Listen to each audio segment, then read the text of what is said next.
Hey everybody. So, being in a homestead, I feel like I chip in with my wife and making stuff and um, do some inside stuff too. I don't just work outside. So today I'm actually making homemade ranch dressing. Yesterday I actually made homemade mayonnaise, so that's part of the ingredient. So in this case, when I make my mayonnaise, this usually makes 1 cup of mayonnaise.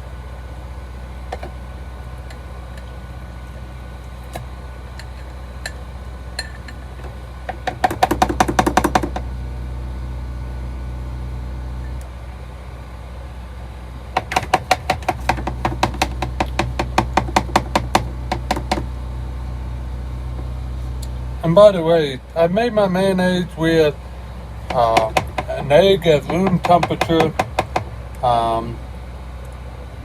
1 cup of oil that you might like. Olive oil has been known to be that strong. A little bit of mustard, white wine vinegar, a little bit of salt, and some lemon, and you blend it until it becomes incorporated or corporated, whichever word you use, and it mixed really well. And then I fridge my mayonnaise for at least a day before I start making my ranch dressing. Alright, so I got the mayonnaise in there, and I don't use much of a measuring cup and stuff like that, so I use a little bit of sour cream, maybe 2 tablespoons of it.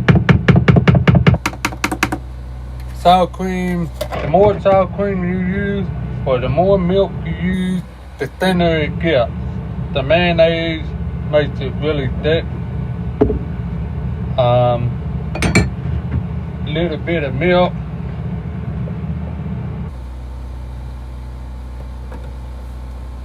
For buttermilk, a lot of people use buttermilk. And then whatever spices you like. I got a little bit of chives in here. Dill weed.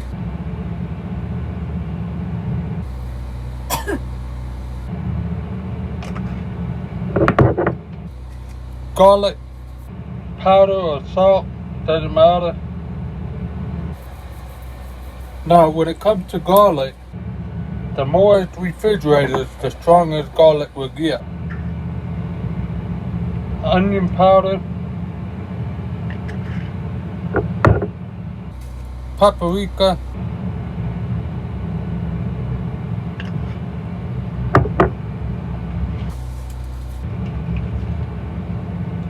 you can add lemon to it. A lot of times the acidity will also help with it. Not big on the lemon. Sometimes I put it in, sometimes I don't. In this case, I'm not putting it in. Mix it really well.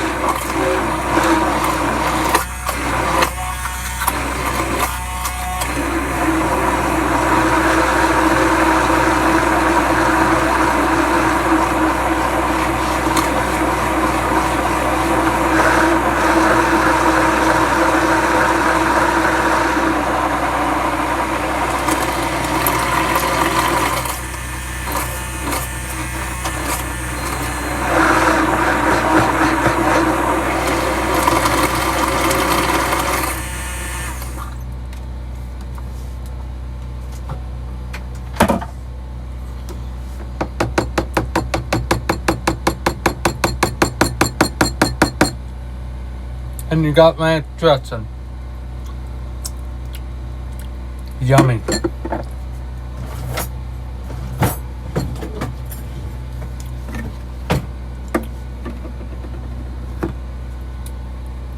This container was like squeezed ketchup or something like that, reusable.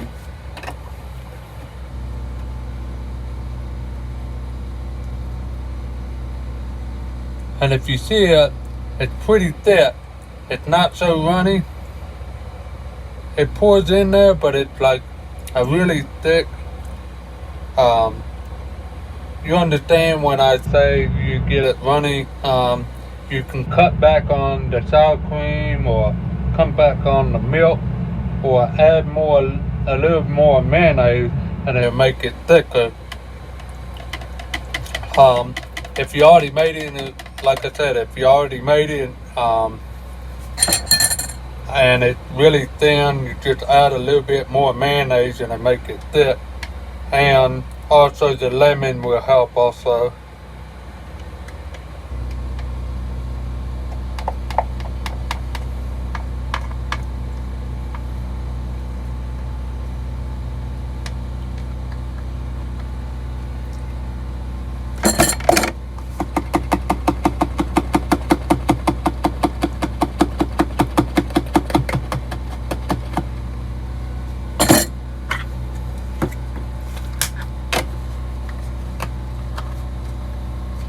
And you got the ranch dressing. We refrigerate it for at least a couple of hours and it'll be ready.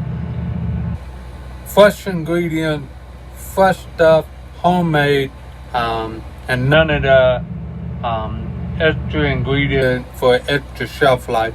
I might have this for about 2 weeks at the top before I waste it all. But me as a ranch lover, this will be gone in 5 or 6 days. Alright, so I got several projects going on today. I made my ranch dressing today. I made my homemade mayonnaise yesterday. And so now I'm preparing for my driveway gate. So I got this post over here, and that post is gonna hold the gate. I set it, I'm gonna get about a 14-foot gate. I set this post at 13 feet 6 inches. The reason for it is once the gate closes, it at least hit that post and then I can chain it around. I got the small post, which I'm gonna put in that hole right there. And the reason for it is when that gate opens up, I'm gonna put a clamp on it to where the clamp will hold the gate open and it allows you to drive through. Just in case the wind blows, the gate don't swing and hit the cars, or if we're home, most of the times we might leave the gate open, whichever we decide, but it's a holder for the gate, and then this way that also will lock up the gate from that post. I plan on concreting this post into the ground so it'll be stable, and I'm gonna level it and everything, so that would be my second project. And my next project I'll explain just in a few minutes when I finish all this, and then I'll tell you what the idea, and then I'll tell you how I'm gonna go about my idea of how I'm gonna make it work.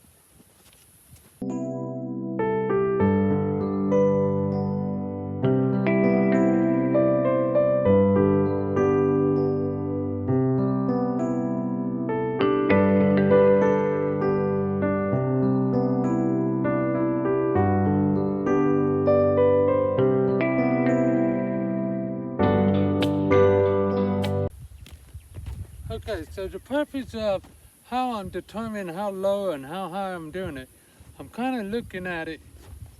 I want a little bit of space so it don't just hit the bottom of the gate. The gate usually has, and I'm taking a wild guess at it, probably 5 bars that go on all the way across. I don't want to do 1 bar, just let it hit. I want to have it at 2 bars. At least the more bars, the more stability you have, and it won't break just 1 bar. But also, I'm looking at how deep it's going into the ground. The deeper it's in for the concrete, the more stability or stable it is. So, and then eventually I get the hardware. So what's gonna happen is it's gonna be like a little clamp. So when the gate swings over, it clamps it down and it can't move. And then you manually move the clamp, and the gate will actually close and put over there. So I'm just pretty much just doing the post today and get it concrete and get that stable. We'll level everything and plumb it and have that before the gate, and I'll make a video when the gate coming in process. When I did my horse fence, I put the concrete in, and then I cover it dirt. And the only reason for that is there was no telling when we get rain. So if it rained, it'll go through the sand and hit the concrete, and then it gets strong that way.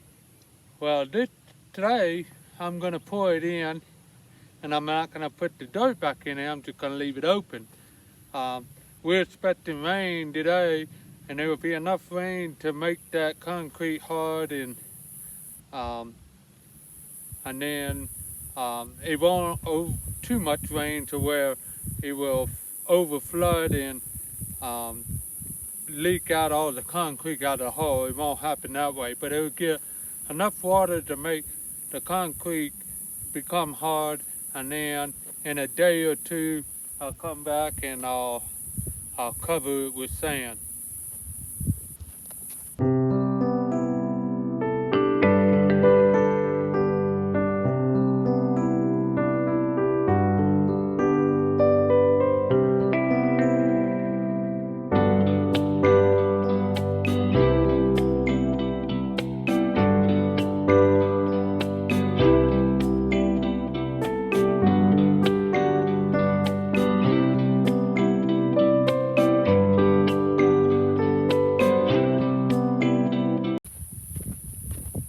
So the posts are pretty much set and plumbed and sitting straight up. Now we're just waiting for the rain. My next project for today, if you remember in my previous video, I had to mess with that hose for the holding tank. And then I took one hose off and put the other hose on. The one that I took off was draining all my water out here. So what I'm going to do is I'm going to disconnect that one I put on and connect the two together. Then what I'm going to do is put another 35-foot hose and connect it from the drain and draw it all the way over here to my cistern and put it in. And then this way I bypass the holding tank. The purpose of it is when my wife or we can wash dishes, and then we're out of water out of the holding tank. Then my wife will take a shower, and then I gotta come back and fill it up again for the second time, because her shower will take all the water from the holding tank. Then I have to take a shower. Once I take a shower, then we can brush our teeth, and then our holding tank is empty. We gotta fill it up again. And it's just so much for a small holding tank. So now we're trying to sit here and bypass the holding tank and just put it in a 330-gallon cistern and just draw it out, and just keeping the camper on the battery because the pump is a 12 volt. So this way we can use the camper's water pump and it'll suction right out of the cistern.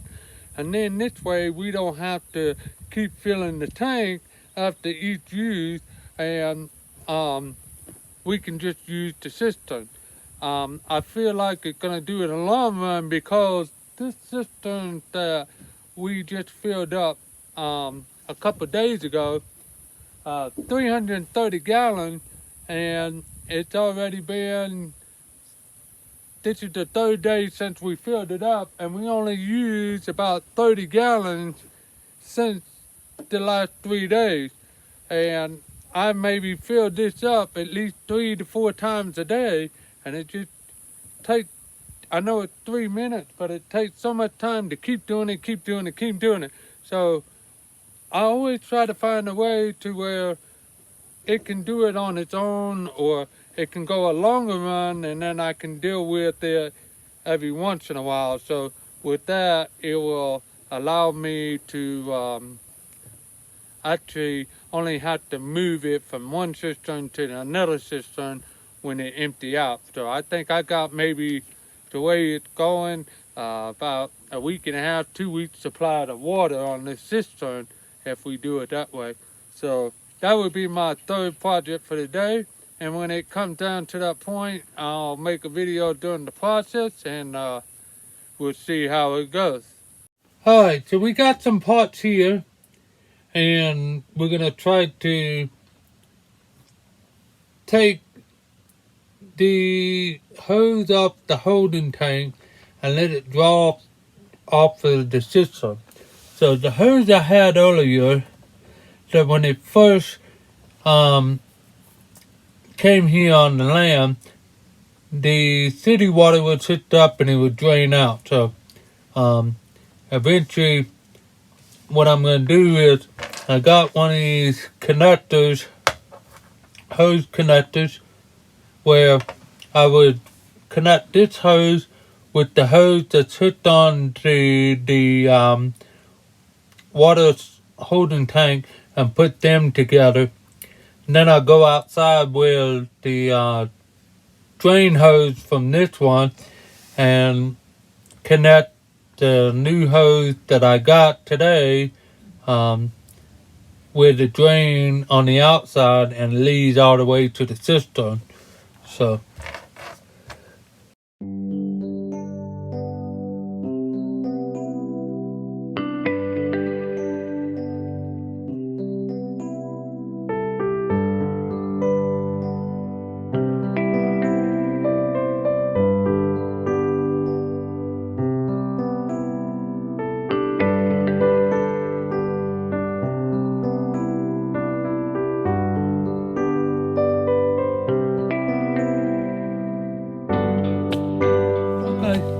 so there's the other drain hose right here that it was draining out. So I'm gonna hook this to that, and hopefully that will connect that thing there. So and get this cut ready.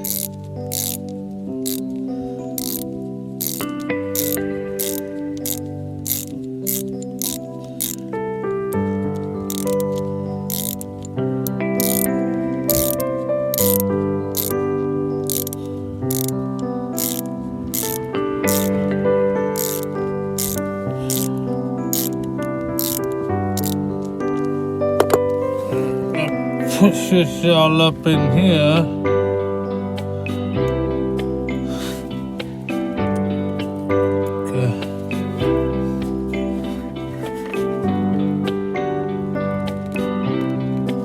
Okay.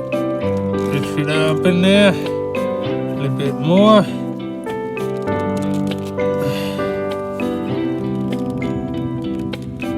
Alright, now I'm gonna tighten this thing up.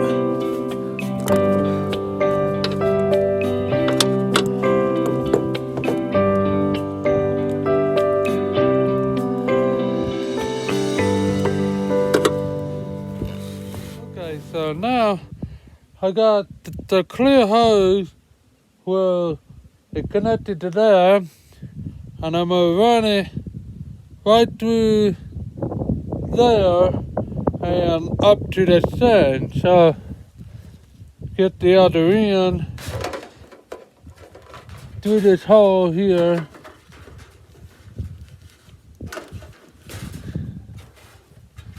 And then hole here. So now, got the clear hose here, and what happened is I took this cap and I drilled a hole in there. So then this way, the hose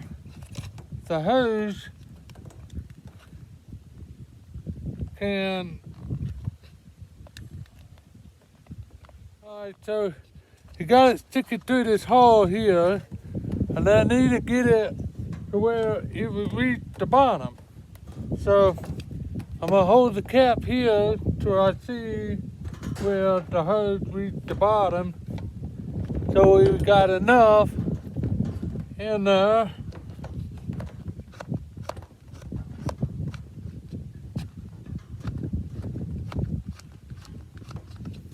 Alright, got it here, see if we reach the bottom, and it does. So then I stick this in here.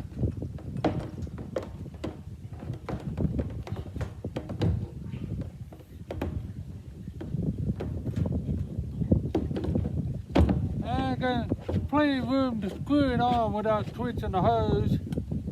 I stick a little bit extra in there, got about an extra 10 feet. Put it in here. Now I know the hose is down in the bottom, so now the next thing is I go back inside, connect it, and we'll just check and see if the taking water from the cistern in there. Okay, now we're back inside. I'm gonna take this hose that's off of the holding tank. I'm gonna take it off.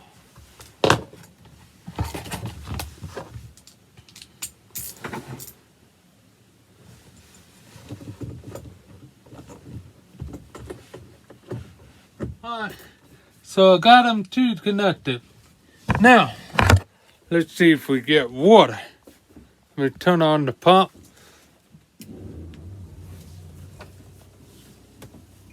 And it's gonna take a few seconds to see if we're drawing water out of there. Because it's gonna prime there. See if we're sucking any air out of there.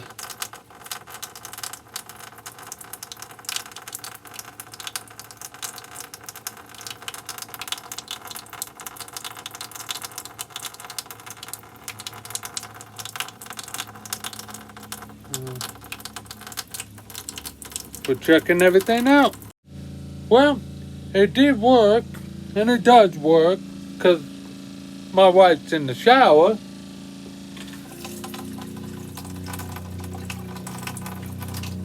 Working with the pressure, I can probably do a little bit better if I knew how to turn up the pressure just a little bit for the pump. But other than that, the project, the outcome of what we expected, it actually worked. So now we bypassed the tank and we're pulling it straight out of the system. So I'm done for today. Thanks for joining the Ameri-Swiss homestead. See you next time.